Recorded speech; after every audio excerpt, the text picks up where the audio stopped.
Insights channel.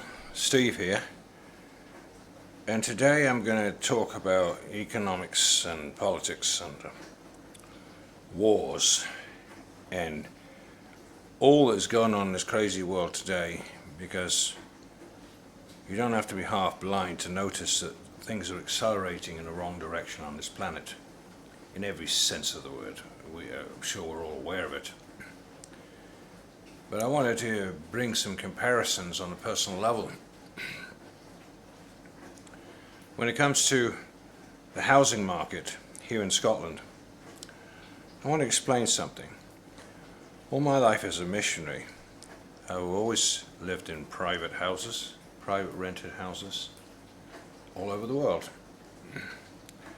And every country I've been in, it's never taken us more than a week or two to find a house suitable, found a house somebody was willing to rent out, and get the house. That's when I first got married, and I was in Spain. And then I went to South America, same thing.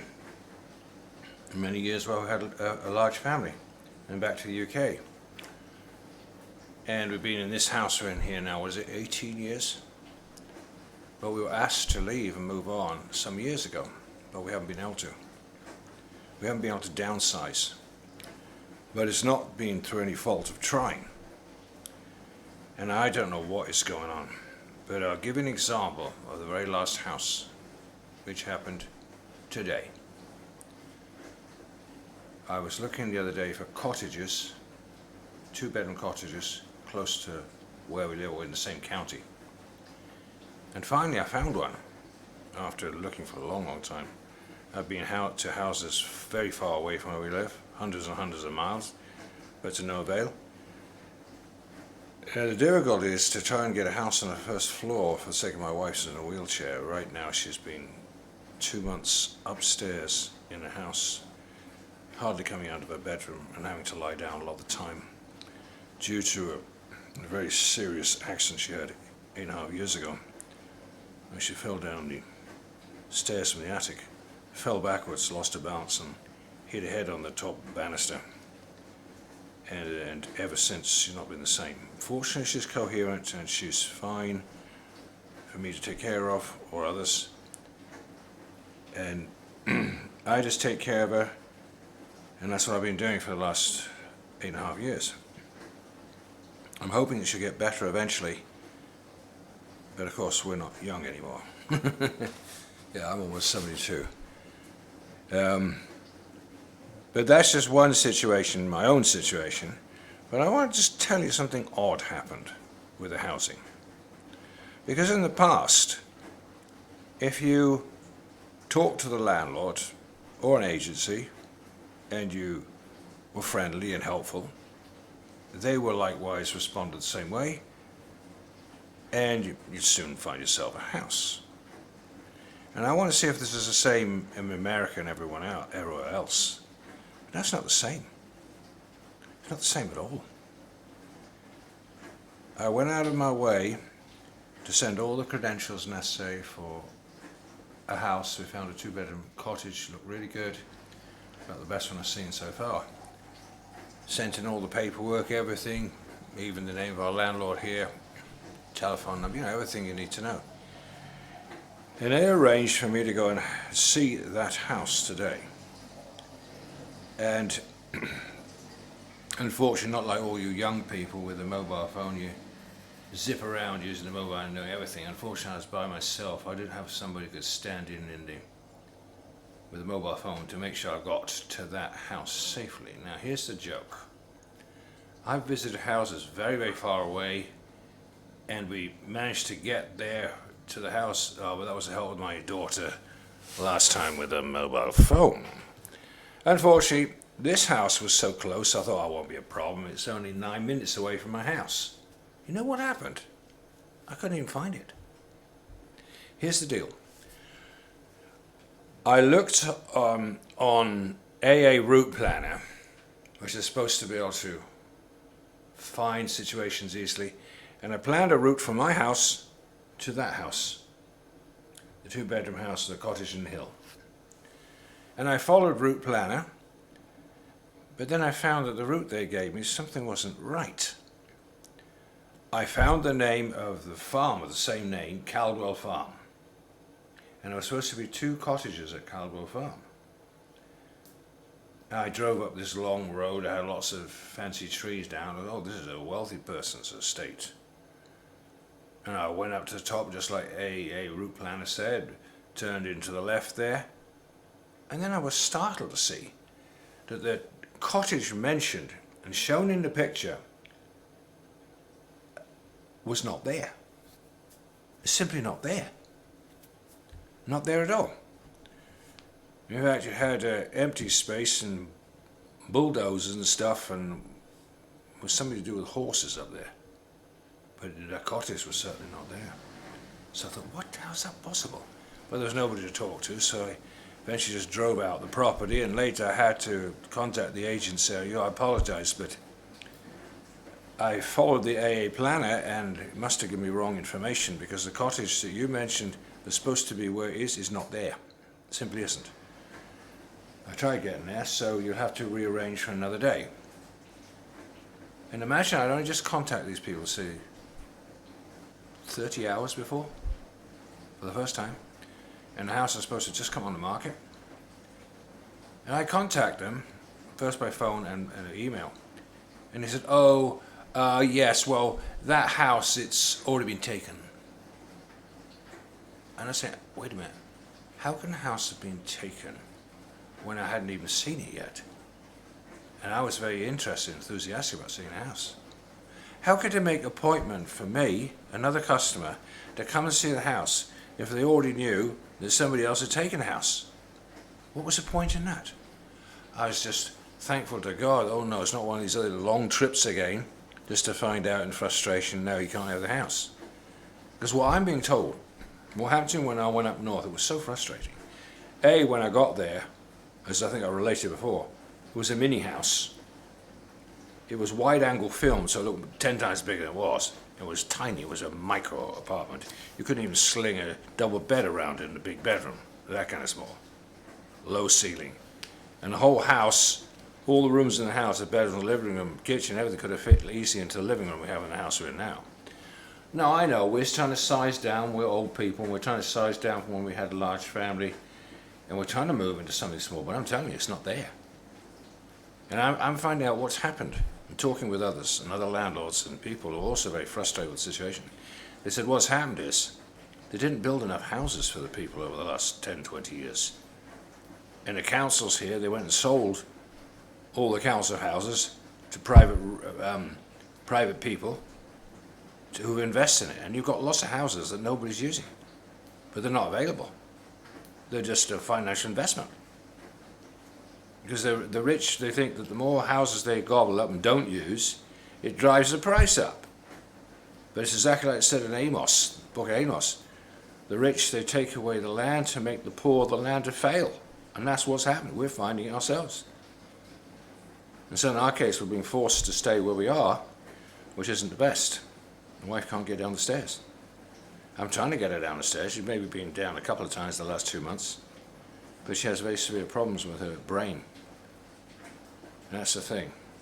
That knock in the head, the doctors told me, Steve, that's one thing you never do. Hit the back of your head. It causes a lot of damage, not just the brain, but to the eyesight and unfortunately their brain. So that's our situation. I do ask for your prayers that somehow we can find a house that sizes down on the ground floor. We need a miracle, because in years past we could find a private house in any country we've been to, including here in Scotland, within a week or two. But now it's been 2 years and we haven't been able to find a house. You know, a house on the ground floor, a cottage or a farmhouse or something much smaller than this, just for 2 people. In fact, it's quite ridiculous. And for every house you go and see, there's like 200 people else want to see the house too. And it goes to the highest bidder, whoever offers the most extra deposit or something. But I would very much like to know from others if they've seen the same thing where they are, or they have the same difficulty in sizing down a house, or anything like that. Or if you have somebody disabled in your family, needs special conditions, how's it been for you? How have you managed? I'd love to know. Because unfortunately it hasn't improved yet. Well, we'll keep trying. Every week I keep trying. Go see someplace, visit someplace. But it's only one of the things I had to do. Because I got the job doing all the caring for my wife full time. I'll do all the work, everything. And it's not so easy anymore. I was like myself, I'm getting old. Anyway, I just wanted to warn people that I think that's just one side of things, the housing, but I want to talk about another side of things. There's something very strange going on with NATO and politics here, and the US, and there's a big build-up against Russia. And the big question now says, why would anybody in their right mind try and tackle Russia? They can't beat Russia even if they tried. Russia's far more advanced in its technology. It hasn't been wasting its time, while America's been wasting its time, wasting its money. Russia will just totally wipe them out. So why, when they know that, they're building up forces and trying to come up against the Russian border? Are they crazy? Are they completely insane? Well, I'd like to suggest to everybody, make sure that you have at least 2 weeks of extra food in the house. So if you can't go out for any reason, doesn't matter where you live, I won't say you have to have a year's supply like the Mormons say, or 6 months or something like in the military of survival, but I would suggest that people have at least 2 weeks to 3 weeks of extra water, extra food. In my case, what I like to do is to get food that doesn't have to be cooked, because what if electricity goes off, or gas goes off, an emergency, or a war or something? There won't be much warning if they do something nuclear, unfortunately. But the truth is, when you study it, the people that are more likely to survive are those who are prepared. Because if you've got several weeks, 3 weeks, months, 6 weeks or more, food and water in the house that you've rotated, and I would suggest stuff that you can easily eat right away that's in a tin some of the time, this takeout doesn't even need cooking, whether it be fruits or vegetables. There is a way to survive. You talk to survivors and they'll tell you can survive with very little if you have to. But don't take this lightly. I think now is more important than ever that I've seen in the last 50 years, or since World War II, to have food stocked up. Our relatives and ancestors, they knew about these things. They went through wars and they knew about stocking stuff up, and they had to, because things weren't available. So I would like to very strongly suggest to everybody, please do make sure you've got at least 2 weeks water, food, other kind of lighting, or other kind of cooking if they prefer to do that. Just be careful it doesn't cause a fire or something. But just make sure you've got enough where you live to survive 2 weeks where you can't go out. 2 weeks. Even the government here in the UK is telling people, oh, get 3 days of supplies in case something bad happens. Well, what is it they know that we don't know?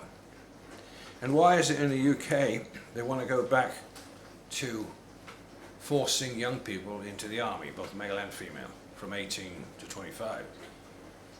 That's never happened since the Second World War. I think it's happening in America and it's happening in all the European countries. Why are they going back to conscription? Conscription of young people forced into the army. What is happening? What's going on? I mean, I'm going to be opening a brand new website in the next few days, probably Saturday. Probably will launch it on Saturday. But I have countless of articles that I have to put onto that website as soon as I can, because there's just countless things happening. I just mentioned a couple of things, but there's so much going on all at the same time, and it's increasing all the time. But I would say personally, be on the safe side when it comes to food and water and supplies. Just make sure you've got good 2 weeks to a month to 6 weeks, more if you can. But you've got it. So if you realize, hey, it's dangerous to go outside, I can't go outside. And like I said, the government's even telling people, get 3 days, but 3 days is not enough to last some sort of sudden war or sudden great trouble. It's always good to be ready for some eventuality, whether it be earthquake or any kind of thing that can happen. As we know from the Bible, there are going to be signs in the sky, there's going to be earthquakes, there's going to be floods, And things are getting worse all the time. You bet they are. And I think one of the reasons is because man himself is the fool who's altering the climate. He's blaming it on the people and the cows and that, when it's actually them that are altering the climate with their chemtrails and their geoengineering and all the other nonsense they're up to. Like I said, I've just mentioned a few topics today.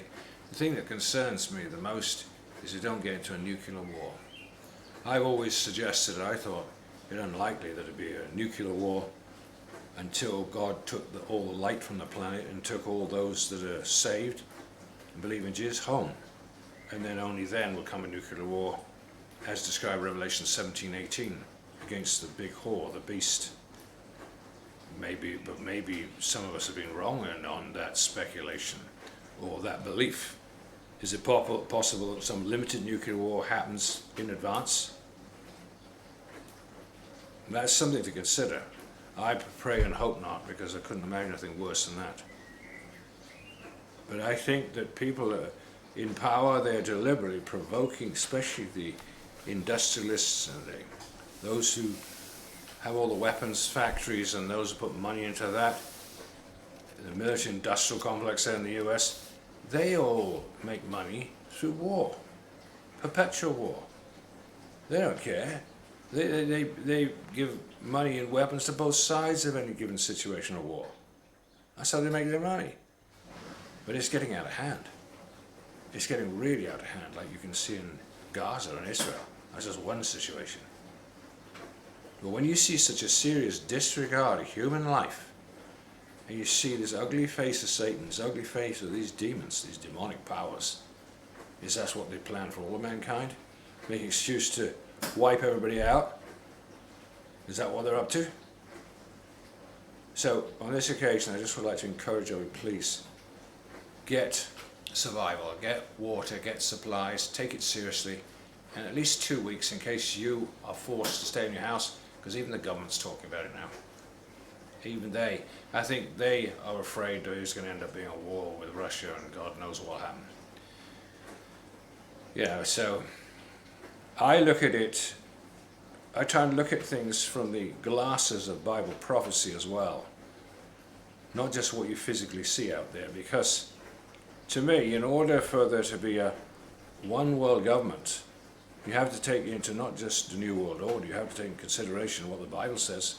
There's going to come a world leader, which is called the Antichrist. But the world leader doesn't come in like a monster, like so many fools now, the way they talk, like the World Economic Forum, Klaus Schwab and other people like that. They don't talk like that. But the Antichrist is supposed to be charismatic. He's supposed to win the hearts of the people. But to me, it's just pure psychology, as is trained in the CIA. That's what the CIA say. What you do is, first of all, you create a problem. You create a big problem. You get everybody freaked out and worried. And then you bring the solution. That's exactly what they do in so many situations. I think the Antichrist is all part of that. First they create chaos, threat of nuclear war. Oh my God, look at this. Oh, look at this in Gaza. Oh, look at this with Russia. Oh, look at this in Ukraine. Get everybody freaked out. And then they bring their man on the scene. And it has to be that way. And that's why I'm very doubtful whether you can look to any political leader to solve your problems. It's unrealistic. I think they're all on the payroll. All of them. A lot of them. Putin, China. I don't think any of them are some big hero. No. But somehow, though, they're going to bring out of them somebody who is so charismatic, so winsome, that he actually, for a season, becomes very popular with the peoples of the world. Now, for the peoples of the world to be so united, the only thing I can think could cause that would, first of all, some big disaster. Economic, I hope to God it's not nuclear, but something that brings the house of cards of the world down and unites everybody in being desperate for an answer. I think they almost got there with the COVID shenanigans, but not quite. Because fortunately, at least 30% of people said no. So they didn't win. and after COVID and all that nonsense, then they tried the Ukraine debacle, but they're failing there too. So now they're getting really desperate and trying to get the armies of the world to go and fight Russia. Good luck with that one. I don't think that's possible. Also, there are many people telling me that they believe that God won't allow a nuclear war. You might be right. I've heard testimonies of nuclear bases, I'm not joking, in Russia and America, where when they've gotten pretty hot in a situation and about to fire a nuclear missile, it's happened a few times, like Cuba and other places, UFOs showed up and stopped them to find the UFOs. And for that, you should know about Admiral Byrd too, because Admiral Byrd, the most decorated admiral in the United States, he happened to be able to go fly inside the earth. And he said he met the leader of the underworld.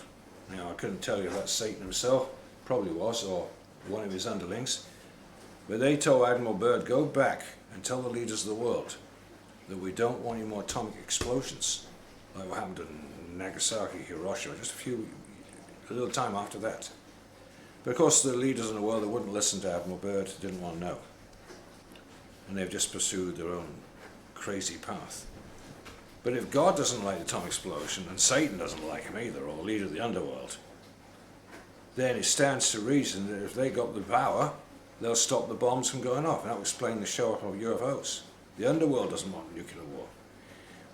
I think what Satan knows is one day he'll get permission, under the Antichrist, to nuke the great whore of Revelation 17:18. That's when that will happen. And the big question, is it now? Is that what will bring on a world government, a new world order? Would it, with all that nuclear fallout and all the repercussions, the retributions, all those submarines and ships that secretly fire missiles? I don't know. It's a very good question. Where does Bible prophecy fit in there concerning the nuclear war? I think it'll happen eventually. I've always thought it would happen very close to the second coming of Christ, or the very end of the tribulation. But I could be proved wrong. I'm hoping, as I said before, if I was a budding world leader and I had the power, I wouldn't nuke all the cities like in America, like you see in all the movies, all the cities going to smoke, or all this. No. I would target those powers that I knew were responsible for all the trouble, and I won't say the bad words, on this planet. I'd take out those I know are behind it all and not bother with harming the people. But that's just my ideas, I suppose. But we'll have to see what God allows to happen, what he doesn't allow. I mean, I'm amazed in 50 years serving the Lord. It's 50 years this month, actually, from here. 50 years being mission. I'm just amazed how many thousands of things God has not allowed to happen when it looks so imminent. If you keep your head in the news, you know what's going on, you know what I mean. How many times of things. Oh, you might say, well, it looks bad enough to me. You look at that situation in Gaza, and you look at the situation over there, and there. Yeah, it does. But somehow or other, if it wasn't for God's angels and God's protection, it would be a lot worse than it is. And there's a lot of stuff going on behind the scenes that we don't know and don't notice because we're not there. I think God and his angels, they prevent a lot of terrible things from happening. And Satan and all his evil is like Satan's walking through a tunnel. He can move side to side, but he's forced forwards. He's coming to his end, you can be sure of that. He's coming to his end soon. But I would like to ask people, do really pray in your situation. Please be ready, because something's going on. All I can tell you in studying and being a researcher, a writer, and keeping in the news, I want to tell you something big is going on right now, really big. They're planning something. They're planning something desperate. And so I think it wouldn't do us any harm to stock up on our food and water and resources, alternate resources, that sort of stuff. So if something nasty happens very soon, at least you'll be ready for it. Because I think the big danger is to be out on the street in the city when there's trouble like that, and when everybody's going for the same resources, or the last few there is in the supermarket or something. Dangerous situation to be in. But if at least you've got reserves, it's possible you can protect yourself from the worst situations. Well, thanks for listening. I suppose this talk was mostly on survival, and a bit talk about the wars and economics, and also about my housing situation. But if you have found similar things with your housing, let me know. I'd love to know. We'd like to know how you see it where you are. Well, thanks for listening. Have a great day. And I would encourage people, do get hold of my books. I have 2 books on the supernatural and the paranormal, and they also include economics, politics, and all kind of stuff. You'll be surprised how much is all linked together. And my book, Out of the Bottomless Pit, books 1 and book 2. And then I have another 9 books, Insights books. 1 will come out very soon. It's at the publisher called Secrets of Enoch Insights, taken from the 2nd book of Enoch. And the other Insights books are Enoch Insights, Esdras Insights with the Z, Jash Insights, book 1 and 2, Jubilees Insights, Eden Insights and the Lost Books, Adam and Eve, Testament of the 12 Patriarchs Insights, and Esdras Insights with an S, which is a much more complete book than the first one. It has 3 books in it. It's got the Apocryphal books, 1st and 2nd Esdras, and another book that I compiled called 4,000 Years of Biblical History from Creation to Christ. That one you'll find very informative. So thanks for listening. Have a great day.